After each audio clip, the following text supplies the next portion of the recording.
এক ভেড়ার ছানা একদিন এক পাহাড়ি নদীতে পানি খাচ্ছিল। দূর থেকে এক নেকড়ে তাকে দেখতে পেল। নাদুস নদুস ভেড়ার ছানাটিকে দেখে নেকড়ে জিভ দিয়ে জল পড়তে লাগল। কিন্তু লোভ হলে কি হবে? ভেড়ার বাচ্চাটাকে ধরতে হলে একটা অজুহাত তো থাকা চাই। মনে মনে এক ফন্দি আটল নেকড়ে। সে ভেড়ার ছানাটিকে ডেকে বলল, এই, তুই আমার পানি ঘোলা করছিস কেন?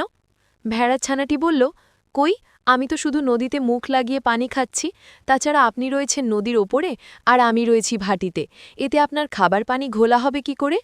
নেকড়ে বলল, ও তাই বুঝি? তা তুই গত বছর আমার বাবাকে গালাগালি করেছিলি কেন? ভেড়ার ছানাটা উত্তর দিল, এ কি বলছেন আপনি? আমার বয়স তো মাত্র ৬ মাস, গেল বছর তো আমি জন্মাইনি। নেকড়ে তখন মুখ খিচিয়ে বলল, জন্মই হয়নি, আবার বড়দের মুখে মুখে তর্ক করা? খুব চালাক হয়েছ।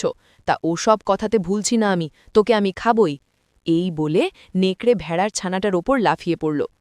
এই গল্প থেকে আমরা শিখলাম, খারাপ লোকেরা সব সময় নিজের কাজ হাসিলের জন্য নানা রকম ছলনার আশ্রয় নেয়।